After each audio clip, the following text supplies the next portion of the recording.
What is going on, Swoopers? What a win against those goddamn Blue Baggers. Let's get into this review. Just before we do jump into this review, I've just dropped some new merch courtesy of GM Photo and Carlton Draft, a nice collaboration with them. They'll be popping up here, links down below. Jamie Elliott kicking another clutch goal to win us the game.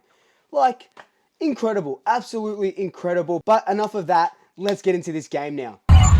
Going into this game, there was big stakes. I know I tried to downplay it a little bit, but a top 4 spot was on the line.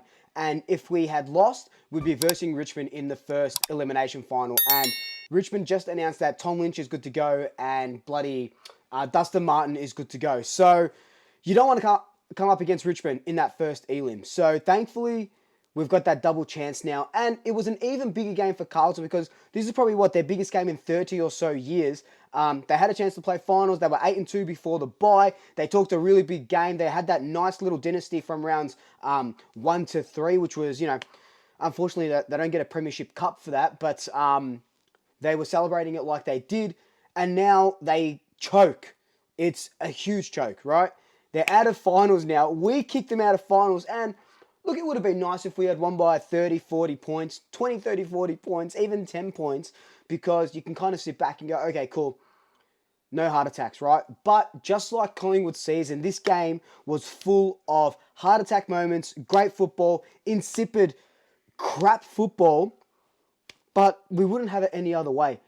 Top 4, knocking the Blues out of the top 8 by a point, and because Jamie Elliott kicked the winner. That's just chef's kiss. It doesn't get much better than this. And we talked about this being, a dream for the AFL and the final game of the season. It was just poetic. And you'll hear a lot of people say that it is poetic. And you couldn't have written this script. A Hollywood producer couldn't have, or Hollywood writer even, couldn't have produced a better script than what we saw on Sunday afternoon in front of nearly 90,000 people at the MCG. So going into this game, like I said, lots to play for. I was a little bit nervous, but it was a good kind of nerves. It was the nerves where you kind of go, we might be seeing something special here. And the first quarter showed it. We kicked 3 goals to their 0. Our defense held up really well. We were playing really nice, fast, attacking, taking the game on football in that first quarter. In that second, they kick a couple of goals. We kick a couple of nice goals to round out that quarter. They kicked 2 goals for the first half, Carlton, right? So you go, okay, let's reassess here. Carlton played a little bit more on their terms in that second quarter. And then halftime comes, and I had this feeling where because we weren't like going inside 50 and making our inside 50 count good. Like we weren't using it effectively inside our 50. And then you go, okay, Carlton are a good team. You got to give it to them. They are a good team. They're going to come back. But nobody saw them kicking 8 goals in that third quarter.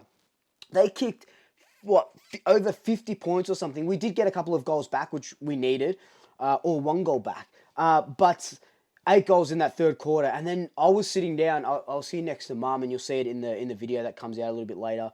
I was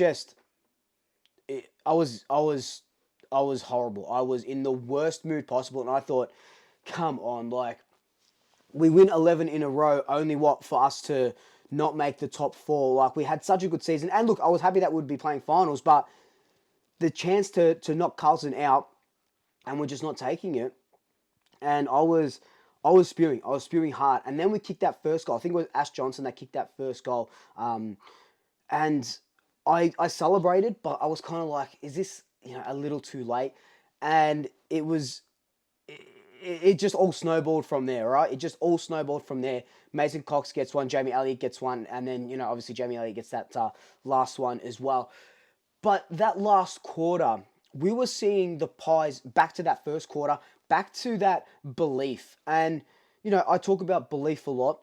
And yeah, I thought belief had just run out going into that last quarter, especially after an 8-goal third quarter. It was kind of like what Geelong did to us in that last quarter in the Geelong game in round 3, I think it was. I keep saying quarter.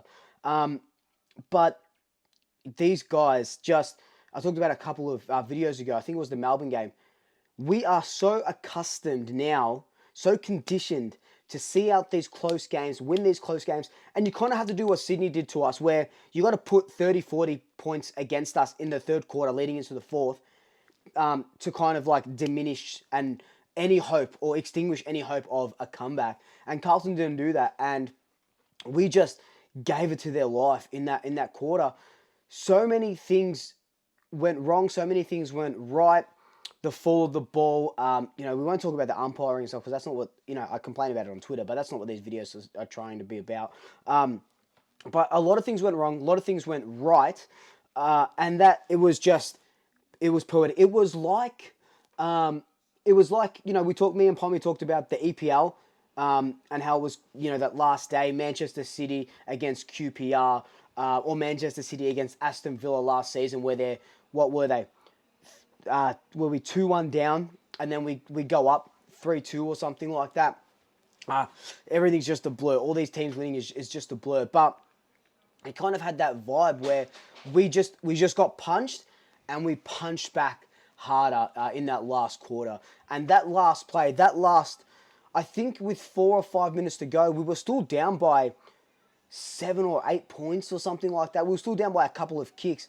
And Jamie Elliott gets one over the top. Carlton make really, really poor decisions.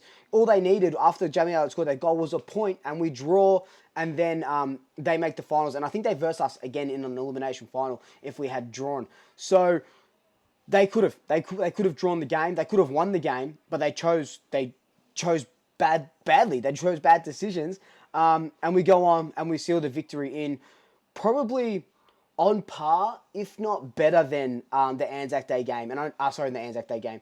The Collingwood-Essendon game where Jamie Elliott kicked that winner after the siren. That was, I can't get over that. It was my 30th birthday. But this game, I think just the occasion and being able to put the Blues into the ground was the final nail in their coffin. Amazing. I want to talk to you now about this season. So, round 23, we are finished the home and away season. 17th last year, 4th this year. It has been a meteoric rise, right? Finals is a whole different game. We'll talk about that next week. But this season, it hasn't just been about the 11 in a row. Jack Ginnivan on Anzac Day winning the Anzac Day medal. Scott Pendlebury, 350 games. It's those are the things that happen, and they're amazing. 11 in a row just doesn't happen. It takes a lot of effort. But what I am most pleased about in these 23 home and away games, or 22 if you don't include the bye, is this football club believes again. Craig McRae, the coaches, the board, it was a new era that dawned, right? As much as I was against the Brown presidency and stuff like that, it was a new era that dawned at the Collingwood Football Club at the end of last year and this year. We sit here today, 4th on the ladder. We are developing such a young, great core of footballers. You can just taste that success is around the corner. It might not be this year, it might not be the year after, right? But what Craig McRae and his coaches and the staff and the players are building is something that I haven't seen from a Collingwood team in so long, right? We get rid of, or Nathan Buckley leaves, he doesn't go on. You get rid of, a club legend. Eddie Maguire goes. All these cogs start turning. We hire Craig McRae, or we appoint Craig McRae as coach. And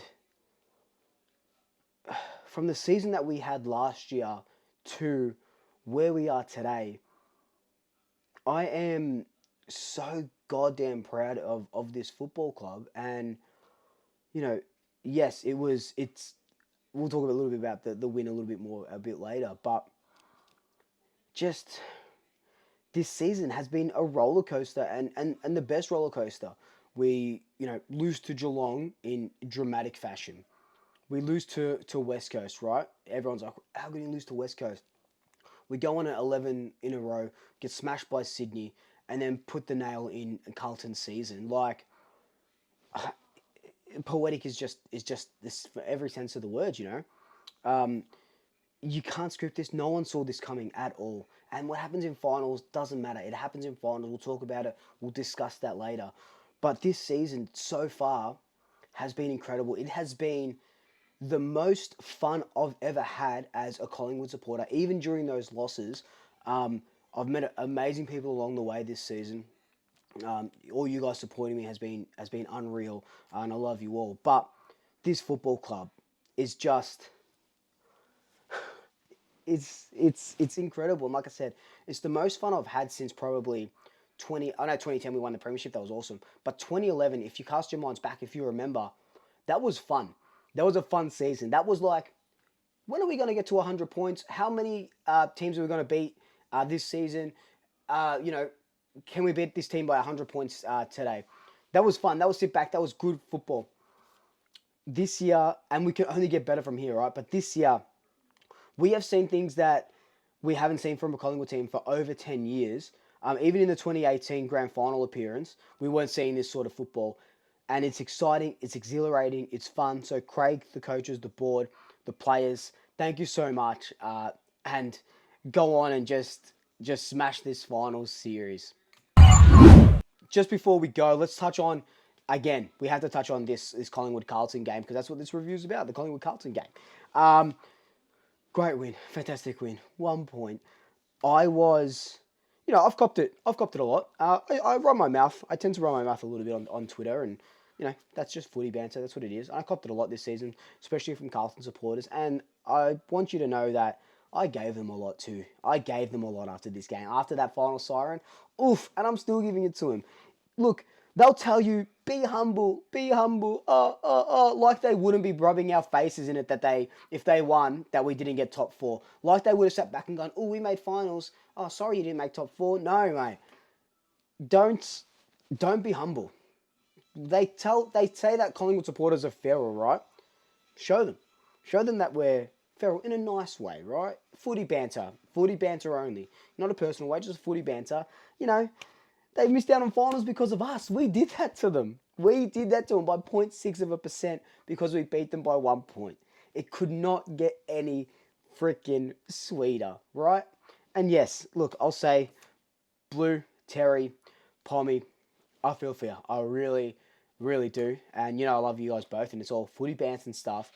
But I'll still lay into Carlton. I'll still find those clips of you guys. Pommy saying he's Jesus. Terry saying that, that there's no way that Carlton are going to lose. And just remind them that we're here and we're making a statement. And the Carlton Football Club are going to have a long off-season, Mad Monday today, right? They're going to rue those chances that they missed. But we made finals, top 4, beat Carlton by a point. It doesn't get much sweeter in the home and away season than this right here. Enjoy it, soak it in for this week, and then next week, let's concentrate on finals and the Geelong Football Club. But until then, like, comment, subscribe, tell your family, tell your friends, tell your pets, and until next time, Double Shackers, I'll see you later.